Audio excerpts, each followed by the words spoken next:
उसमें आज एक अखबार आया जिसे पढ़कर डोनाल्ड ट्रंप के होश उड़ गए। इस अखबार ने कोरोना को लेकर एक ऐसी लिस्ट छापी है जिसके बाद ट्रंप को समझ में नहीं आ रहा कि क्या किया जाए। अमेरिका से एक बड़ी खबर यह भी है कि वहां आज मरने वालों की तादाद 1 लाख को पार कर सकती है। हालांकि अमेरिका में कोरोना से मौत की संख्या जारी करना अब एक फॉर्मेलिटी, एक औपचारिकता ही बन गई है।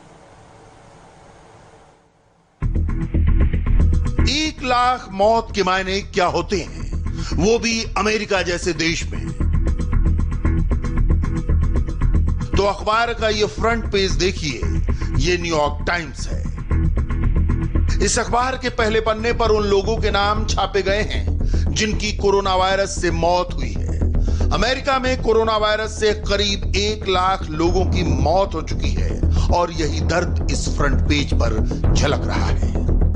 अखबार में 1000 लोगों के नाम छापे गए हैं, उनकी उम्र, उनका शहर और साथ में उनके व्यक्तित्व के बारे में कुछ शब्द।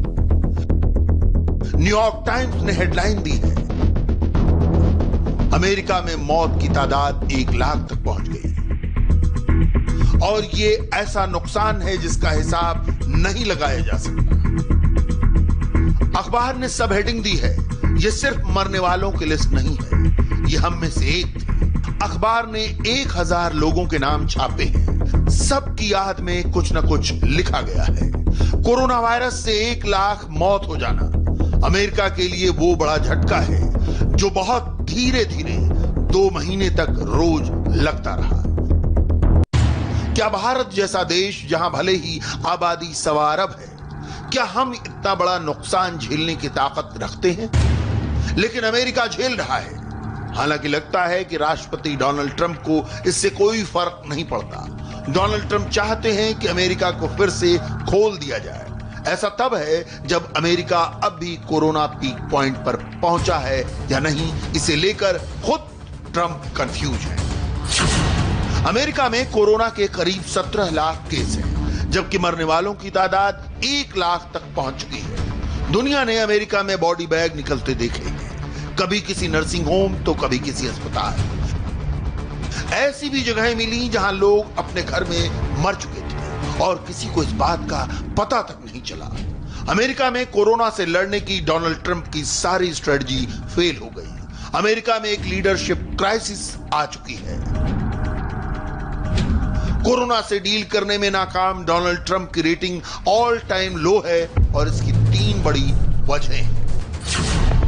कोरोना के केस लगातार बढ़ने के बावजूद ट्रंप चाहते हैं कि अमेरिका पूरी तरह खोल दिया जाए। अमेरिका में कई राज्यों के गवर्नर कह चुके हैं कि ट्रंप से मदद नहीं मिल रही। ट्रंप ने कोरोना से हुई हजारों मौत की जिम्मेदारी लेने से इनकार कर दिया है। अमेरिका ने अप्रैल और मई में बहुत बड़ी तबाही देखी।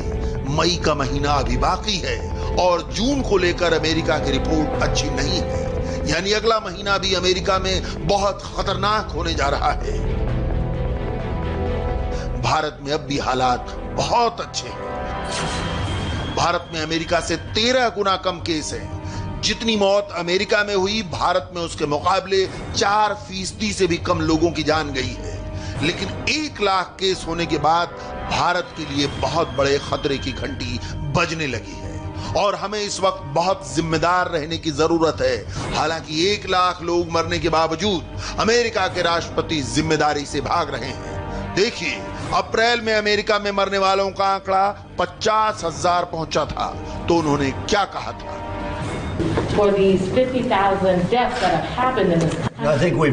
मैं बिल्कुल जिम्मेदारी नहीं लूंगा। मेरे ख्याल से हमने बहुत अच्छा काम किया है और जैसा आप जानते हैं कि जो आकलन था कि कम से कम 1 लाख लोगों की मौत होगी। 23 अप्रैल को अमेरिका में 50,000 मौत हो चुकी थी, तब ट्रंप ने जिम्मेदारी लेने से इनकार किया था। 24 मई तक अमेरिका में करीब 1 लाख मौत हो चुकी है और तादाद बढ़ती जा रही है। मौत की तादाद 1 लाख तक पहुंचने के बाद ट्रंप इस वक्त रीओपनिंग पर जोर दे रहे हैं, जबकि कई राज्यों के गवर्नर उनके साथ नहीं हैं। देखिए ट्रंप कैसे अपनी तारीफ कर रहे हैं। मेरे ख्याल से अमेरिका में बहुत से राज्य हैं और वो अब भी अड़े हुए हैं। मेरा मानना है कि उन्हें ऐसा नहीं करना चाहिए, क्योंकि मैं नहीं मानता कि लोग इसका साथ देंगे। ये देश खुले रहने के लिए है, बंद रहने के लिए नहीं है। और हमने ठीक काम किया है। हमने लाखों लोगों की जान बचाई है, लाखों जिंदगी कहूंगा मैं। हो सकता था कि हमारे यहाँ 15 लाख लोग या 20 लाख या भी 30 लाख तक जान चली जाती। सोचिए इस बारे में। तो हमारे यहाँ आंकड़ा 1 लाख लोगों तक रहा, जबकि ये 15 गुना हो सकता था, या फिर 20 या फिर 25 गुना। इसे कोई मंजूर नहीं करता। हमने ऐसा नहीं होने दिया और हमने सही काम किया। अब मैं अमेरिका को खोल रहा हूं। अगर कहीं दिक्कत आएगी तो हम उस जगह को ठीक करेंगे।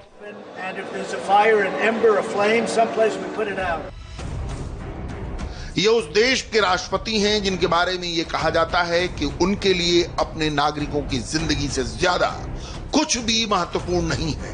डोनाल्ड ट्रंप बहुत ज्यादा घबराए हुए हैं। उन्होंने प्रेस कॉन्फ्रेंस करना कम कर दिया है। उनको लगता है कि सवालों से घिर जाने पर उनके दोबारा राष्ट्रपति चुने जाने को लेकर मुश्किलात आ सकती हैं। इसलिए वो कोरोना से मिली हार को जीत बताना चाहते हैं। जबकि न्यूयॉर्क, जहां सबसे ज्यादा मौत हुई, वो बार बार ट्रंप को आगाह कर रहा है। हम इस पर जोर दे रहे हैं और हमें देना भी चाहिए। देखिए, अगर सिर्फ लक्षण ना हो तो इसका मतलब ये नहीं कि आप कोरोना पॉजिटिव नहीं है। संक्रमित हुए करीब 1/3 लोग ऐसे हैं जिन्हें कभी लक्षण नजर ही नहीं आए और उनको पता ही नहीं चला कि उनमें कोरोना वायरस है। अगर आपके अंदर वायरस है और आपको पता नहीं है, लेकिन फिर भी आप दूसरों को इससे संक्रमित करते रहेंगे, तो कोरोना वायरस के साथ सबसे बड़ी दिक्कत यही है। अमेरिका में न्यूयॉर्क और न्यू जर्सी ये 2 राज्य हैं जो अमेरिका के सबसे बड़े कोरोना एपिसेंटर हैं। इन दोनों जगहों में हुई मौत को मिलाया जाए तो पता चलेगा कि अमेरिका में 40% मौत तो इन दोनों राज्यों में हुई। न्यूयॉर्क में 29,000 से ज्यादा मौत हुई, जबकि न्यू जर्सी में 11,000 से ज्यादा जान गई। और अब अमेरिका में ओवरऑल मीटर 1 लाख तक पहुंचने वाला है। अमेरिका और बाकी दुनिया की तुलना करें तो समझ में आएगा कि सब कुछ होते हुए भी अमेरिका आज क्यों खुद को सबसे कमजोर महसूस कर रहा है। दुनिया में कोरोना वायरस के करीब 55 लाख केस हो चुके हैं और इनमें करीब 1/3 केस अमेरिका के हैं। दुनिया में मौत का आंकड़ा 3.5 लाख की ओर बढ़ रहा है। इनमें भी हर तीसरा व्यक्ति अमेरिका का है। शटडाउन खत्म करने के बाद अमेरिका कैसे कोरोना से मुकाबला करता है, ये ट्रंप का टेस्ट होगा। हालांकि कोरोना के इम्तिहान में वो पहले ही फेल हो चुके हैं। अमेरिका में कोरोना से रिकवरी रेट बहुत धीमा चल रहा है। करीब 4.5 लाख लोग ही ठीक हुए हैं, जबकि 11 लाख से ज्यादा लोगों का अब भी इलाज चल रहा है। भारत को इस ग्राफ को देखकर डरना चाहिए, क्योंकि भले ही हमारा रिकवरी रेट बहुत ज्यादा है, लेकिन हमें सावधान रहना होगा। भारत का रिकवरी रेट 40% से ज्यादा है, जबकि अमेरिका में रिकवरी रेट 25% है। अमेरिका के अस्पतालों ने बहुत मुश्किल वक्त देखा है। वो अब भी मरीजों की बढ़ती तादाद से जूझ रहे हैं। हम आपको कई बार अमेरिका के आईसीयू की हालत दिखा चुके हैं, कैसे वहां बहुत कम संसाधनों के साथ डॉक्टर और नर्सिंग स्टाफ हर पल लोगों की जान बचाने की कोशिश कर रहा है। ये तस्वीरें बताती हैं कि अमेरिका का पूरा मेडिकल सिस्टम फेल हो गया है। टेस्टिंग को लेकर ट्रंप की नीति पर सवाल उठ रहे हैं। अमेरिका में अब तक 1.5 करोड़ लोगों के कोरोना टेस्ट किए जा चुके हैं। अमेरिका की आबादी करीब 33 करोड़ है और वहां रोजाना करीब 1.5 से 2 लाख लोगों का टेस्ट किया जा रहा है। लेकिन विशेषज्ञों का कहना है कि अमेरिका को कम से कम 20 लाख लोगों का रोज टेस्ट करना होगा, तभी कोरोना फैलने पर पूरी तरह रोक लगाई जा सकती है। कोरोना की वजह से अमेरिका जैसी सुपर पावर इस वक्त रेंगने की हालत में भी नहीं है। जाहिर है चुनावी साल में डोनाल्ड ट्रंप पर इसका दबाव पड़ने लगा है। क्या भारत ऐसे हालात बर्दाश्त कर पाएगा? इसका जवाब आप खुद सोचिए। हमारे अस्पतालों में ऐसे हालात कब तक रहेंगे? कोरोना वायरस कितना लंबा चलेगा? अब तक साफ नहीं है, लेकिन यह तय है कि वैक्सीन आने में 1 साल का वक्त लग सकता है। कोरोना वायरस दुनिया के लिए अब तक का सबसे बड़ा डिजास्टर बन चुका है। यह किसी जंग से भी बड़ी बर्बादी की वजह बनने जा रहा है। कोरोना वायरस ने दुनिया को 2 बहुत बड़े शॉक दिए हैं। पहला है आर्थिक मंदी और दूसरा है मानवीय संकट। आर्थिक मंदी यानी बिजनेस बंद होंगे, नौकरियां जाएंगी। मानवीय संकट यानी लोगों की जान जाएगी। न सिर्फ मेडिकल व्यवस्था तबाह होगी, बल्कि भुखमरी के हालात होंगे। हम दिखा चुके हैं कि चिली में कैसे दंगों के हालात बन चुके हैं। खाने और पानी की कमी से परेशान लोग सड़कों पर उतर आए हैं। कोरोना की आर्थिक मार अमेरिका भी झेल रहा है।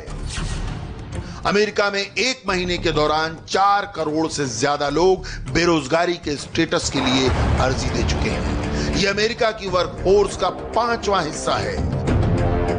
न्यूयॉर्क की कोलंबिया यूनिवर्सिटी से पास होने के बाद ये छात्र भी नौकरियों के लिए लाइन में लगेंगे। कोरोना ने इनकी मुश्किल अभी से बढ़ा दी है, ये इस बात से बहुत अच्छी तरह वाकिफ है। मुझे कहा गया कि मैं सितंबर से काम के बारे में सोचूं। मेरा मतलब ये हालात पर निर्भर करेगा। मैं सोच रहा हूं कि अगर अर्थव्यवस्था ठीक रहेगी तो शायद मुझे काम मिल जाए, लेकिन अभी मुझे नहीं मालूम कि क्या होने जा रहा है। I'm not sure what happens. मैं बहुत खुशकिस्मत हूँ कि मुझे नौकरी मिल गई है, लेकिन मेरे कई साथी हैं, उनकी किस्मत इतनी अच्छी नहीं है। लेकिन मेरा मानना है जैसे ही कोरोना के बाद हालात ठीक होंगे, सभी को नौकरी मिलेगी। मैं सोचता हूँ कि 2020 का साल पूरी क्लास के साथ बहुत मुश्किल वक्त है, लेकिन हम इससे पार पा सकते हैं। नौकरियां नहीं है, लेकिन अर्थव्यवस्था अगर सुधरी तो 2020 में भी उम्मीद की जा सकती है। मेरे ख्याल से अभी पास आउट होना कुछ अलग है। सही कहूँ तो थोड़ा डरावना एहसास है, लेकिन हमें बस हौसला बनाए रखना है और चुनौतियों का सामना करना है, और डरना बिल्कुल नहीं है। 2020 का साल वाकई बहुत बुरा गुजर रहा है। कोरोना के मल्टीपल अटैक होते होते इस साल के 5 महीने खत्म होने को आए, लेकिन बुरी खबरें आज भी आ रही हैं। भारत की हालत अब भी बहुत कंट्रोल में है। हमें इसे कंट्रोल में रखना भी होगा। हमारे सामने यूरोप और अमेरिका में हुई तबाही एक बड़े सबक की तरह है। अमेरिका में